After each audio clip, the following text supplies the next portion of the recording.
Well, hi, and thanks for stopping by the Pellets and Pistons Airgun channel. Today we got a gloomy day here in New England. It's a good day to be inside, and that's why my friend Brian here. Say hi, Brian. Hi, everyone. He's here with his Feinwerkbau Sport. This is the newer Feinwerkbau Sport air rifle that they produced a couple of years back. And his has got a little bit of a buzz, which they all pretty much had from the factory. So we're going to put it on a bench today, and we're going to do a little rebuild on it with some custom parts that Brian picked up. So that's going to be fun. But before we do, we're going to take a couple of chronograph shots so we can get a reading before and after and see what kind of difference we made in the power. We're going to shorten that mainspring a little bit, but we're going to add a top hat and a custom spring guide. So I'm not sure if we're going to go up or down on the power or if we'll stay right around the same. So this ought to be fun. Stick around and I'll see you at the workbench. And thanks again for stopping by the Pellets and Pistons Airgun channel.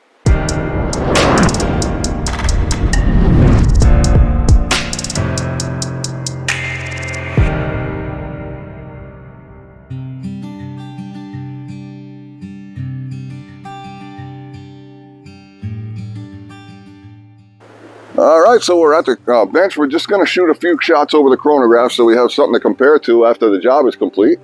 So we'll take shot number one. I don't know if you heard that. This gun makes a little bit of noise when you cock it, and it makes a lot of noise when you fire it, as you're about to see. Sweet rifles, though. These Feinwerkbaus have a lot of potential. A beautiful rifle. 850 feet per second, and that's with a Meister Kugeln, I believe is how you pronounce it. Let's see, 8.2 grain pellet. That's a wad cutter pellet. So 850, that's pretty impressive. We'll do 3 shots, and then we'll do 3 more when we're finished. Shot 2. 851. Talk about consistency, huh, Brian? Very nice. And final shot for now.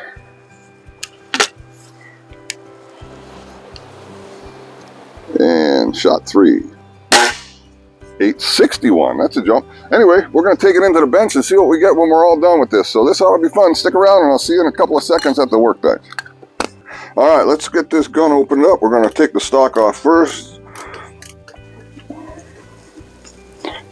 These are very well engineered rifles. I was impressed when I took mine apart. It's been a couple of years, so I'm a little out of practice, but these things are pretty much self-explanatory. It's not that much different than the original Feinwerkbau 120 series, the 124s and 127s.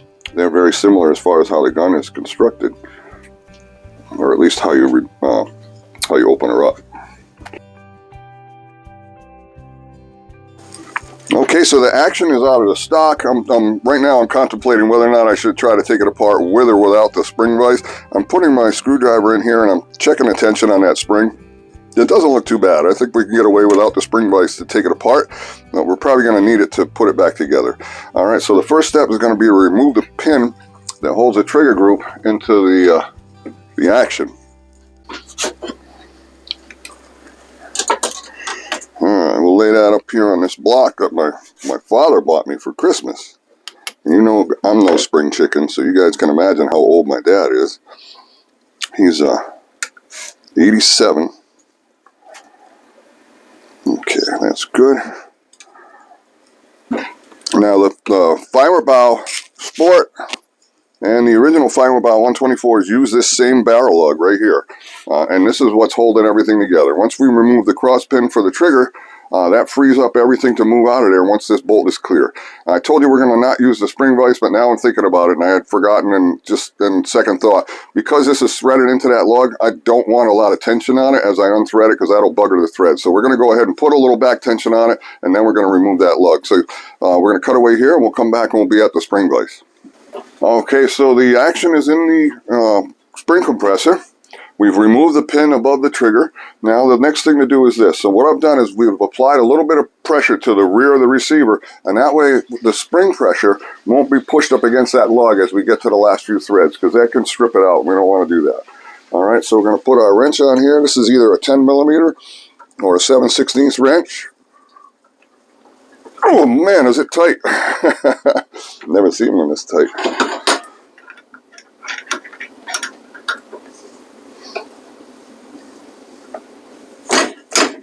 There we go. That's more like it. Alright, once we get that loosened up, if we have enough tension on here, this should come out under under finger pressure. Just like that. Alright, once that's out of there, we can go ahead and back off on the vise. Go ahead, Brian. Beautiful. And I think that's all the preload. Yeah, I think you're good there. We'll take it back out of the vise. Alright, we're going to pop this out of the vise and we'll be back over at the workbench. Alright, so we're at the bench. We've got the action separated, so now we're just going to pull everything apart. The whole trigger group will come out. Sometimes it'll take the spring with it. Let's see if that's the case today. Nope, no spring. There's our spring. Wow, the wire on this spring is a lot heavier than the wire on your spring, Brian. That's okay. Alright. So. Definitely not looking for power. Right. Alright, next thing we're going to take out the pivot bolt at the breech. Always use the proper fitting screwdriver, folks. I can't stress that enough. Otherwise you end up with buggered screws, and nothing makes you look like an amateur more than that. Alright, that's loose. We're going to break the action to make that bolt come out a little easier. These Feinwerkbaus break hard. There we go. The lockup on those things is stiff. It actually, after shooting it for a half hour or so, my hand starts to hurt from slapping it open. Okay, so now the piston is out of the rifle, and we're just going to go ahead and pry that piston seal right off the piston. Mine, it was so loose that you could pop it off with your thumb and then put it right back on in place, and that's a little too loose. From what I read, some folks were having an issue with a piston seal. It was actually popping off the piston while it was still in the gun. I never ran into that, but I guess it has happened to some folks. So now everything's disassembled. It's a matter of now cleaning things up, and we're going to change out those new parts. Okay, so the piston is back in the gun. We didn't think when we were trying to put it in, but the cock and shoe is also installed. When you install that, you want to push the piston off to one side so you haven't obliterated the slot where the cock and shoe goes. You don't want the piston to interfere with that, but push it as far to one side as you can while leaving that hole wide open. Then kind of install that cock and shoe so that the hook is facing the forks and that you put one side in. And if the piston is rocked enough to one side, you should be able to pop the other side in. If not, just try rocking that piston just a little bit more, and then it should drop in. And then you go ahead and line everything up so the slot will line up with the cock and shoe. Slide it in, and you're good to go. From there, it's time to install the mainspring, and the what do we call it, and spring guide, and Brian's going to do that right now. So this is a Titan number 4 spring. Brian did the research on this, says it should be just about right, and they recommend that you don't lubricate the spring. They say because it's a Teflon spring to run it dry, so that's what Brian opted to do, and we're going to go ahead and get everything ready to go, and then we're going to move back over to the spring vise where we'll put in that trigger assembly that Brian just picked up. Alright, so the piston is installed, the cock and shoe is installed, and Brian put the spring in. Again, we're running that dry. We're going to put the barrel back on, and then we can head over to the spring vise and compress everything back together again, and then we can check this all out and see what kind of results we get. So here we go. We're going to put that barrel back on, and then we'll run over to the spring vise. So this is how we're going to do it. Brian, what you want to do is kind of engage that cock and shoe right with that little piece right there. Perfect. That just hooks into the cock and shoe. If you push it, there you go. Well, I really need to be doing it this way. Yeah. Yeah, we can see on the camera. All right, you got it? Good. And Brian's already lubed up the bearing surfaces on either side of the barrel breech block. And now we're going to run in that bolt. Here it is. Did you close the action, Brian? No. Okay. No. So I've got it closed. All right, you want to break it open. Yep. There you go. All right, because once it's closed, it puts too much tension on the block and the hole won't light up. Gotcha. All right, you understand that, folks? When you put the bolt back in, you don't want the barrel all the way closed. You want to leave it broken open like this so that you can manipulate the barrel just enough to line up the hole. Once there's tension on that, because it's locked into place when it's closed, it's almost impossible to put the bolt back in, and you do risk damaging the threads if you try. Alright, these are all Torx bolts on this Feinwerkbau. Every bolt on it so far, including the stock bolts and the trigger guard screws, are all Torx bits, so you're going to need those if you go to take yours apart.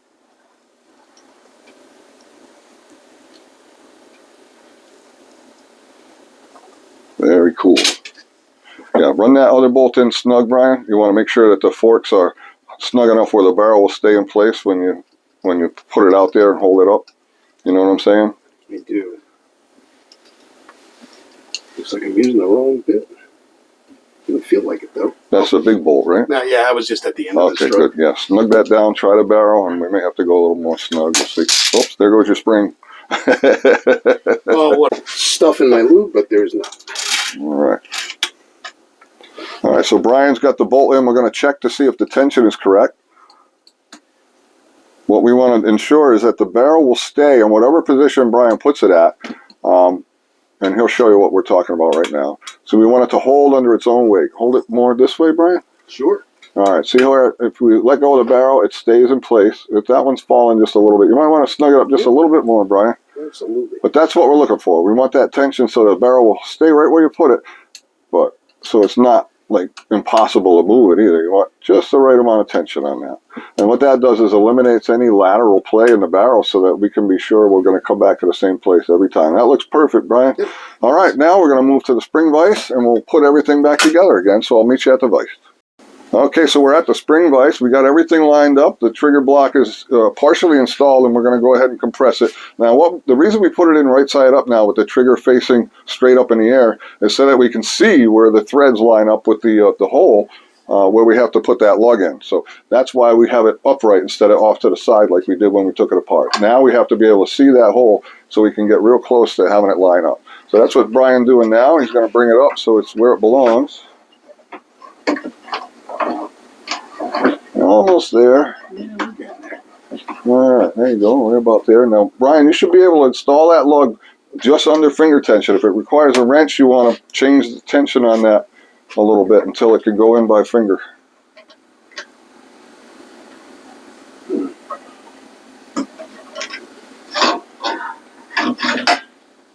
We need to rotate this way just a little bit. Just pull the piston, the trigger. Yeah, I think you're right. I think that'll be enough. Yeah, there you go. All right. Once you get that first one bit, sometimes it gets easier. Yep. And I think that's what's going on here. You can use a wrench and give it a little bit more than you can with your fingers and see if it starts to go, but don't force it. You don't want to bugger that first thread. No, we're truly aligned, so. All right, cool.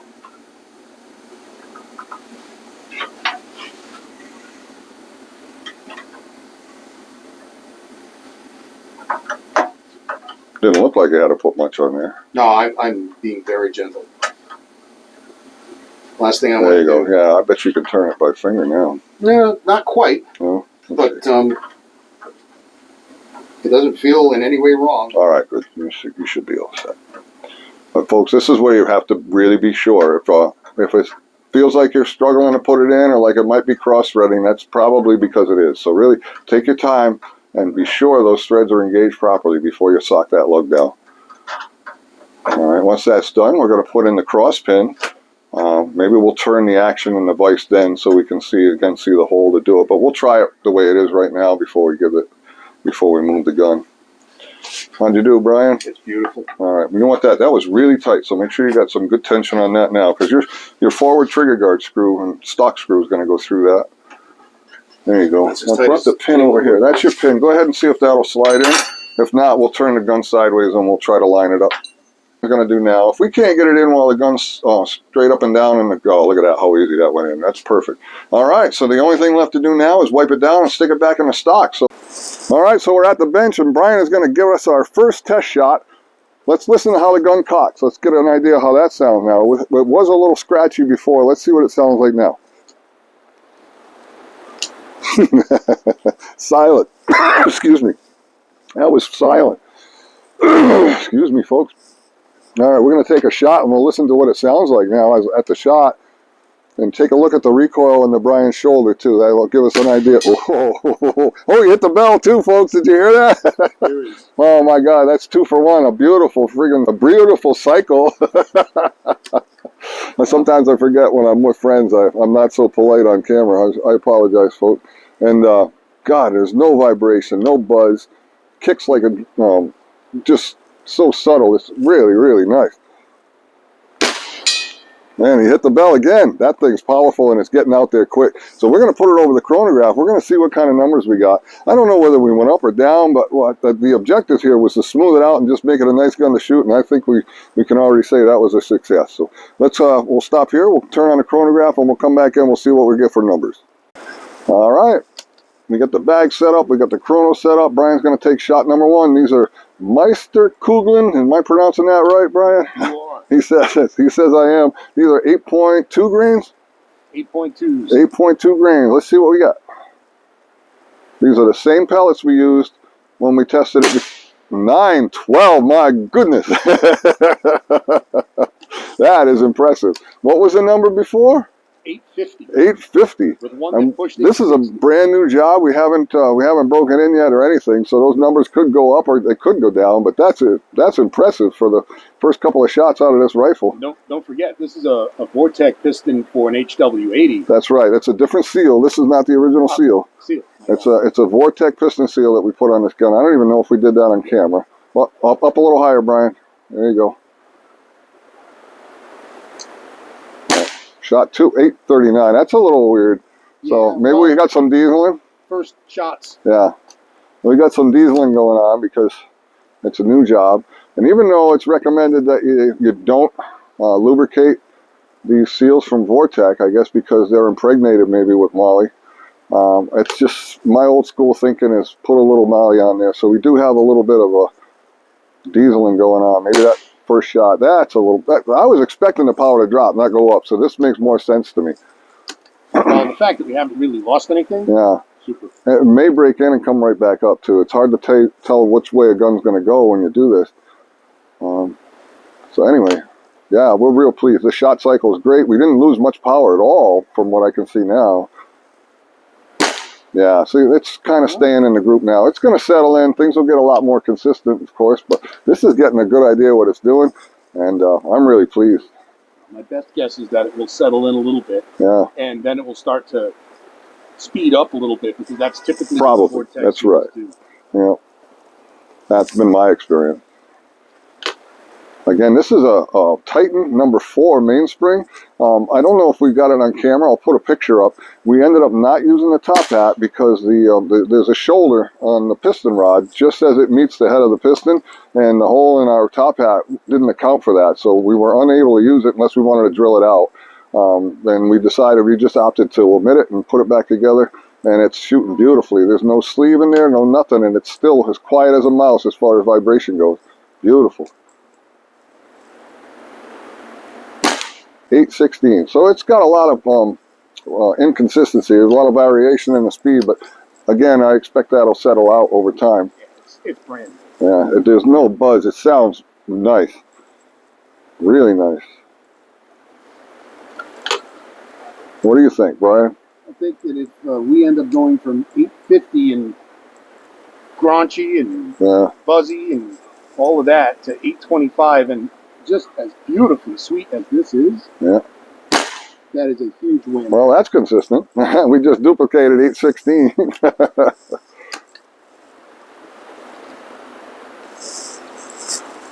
It'll take, I don't know how many shots. At least a tin of pellets before you can really count on it being settled in. Sure.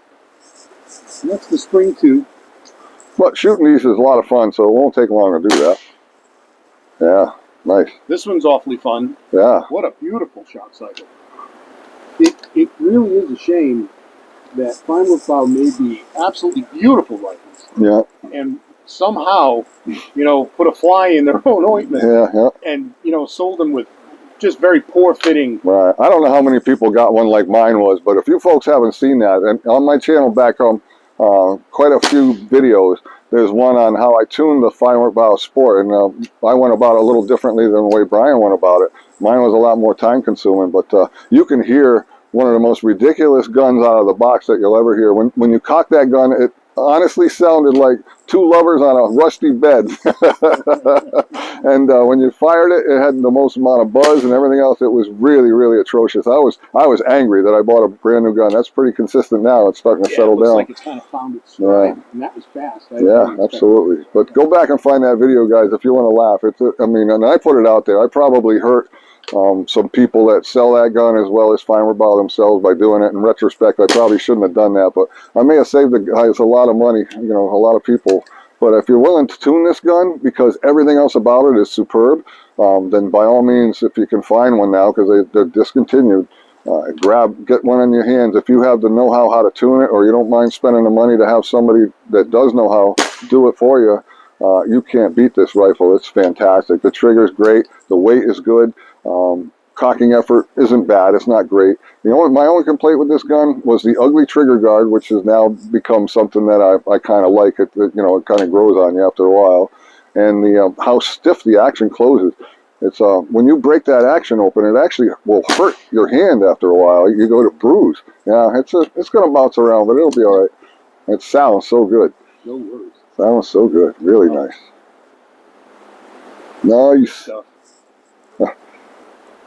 Got his beard so big I can't tell if he's smiling or not, but 843, there's a high one. That was the first really big jump. Yeah. Nice. Anyway, we're going to call this a success. I'll step in front of the camera and say goodbye to you folks, like you want to stick around for that. Take a shot at the belt, Kevin. Oh, cool. We'll give it a shot.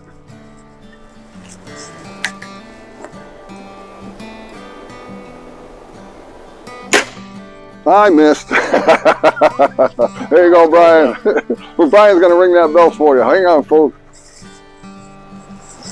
Open sights and offhand. That makes for a terrible shot in my hands, that's for sure. Don't forget, these sights have never been sighted in. Well, I heard you hit the bell twice, so you know we're pretty close. Yeah, I have a pretty decent guess. And you guys see me shoot off the bench all the time. There's a reason for that. I wobble like a rickety old barn. There we go. There's the bell for you. It got there pretty quick, too.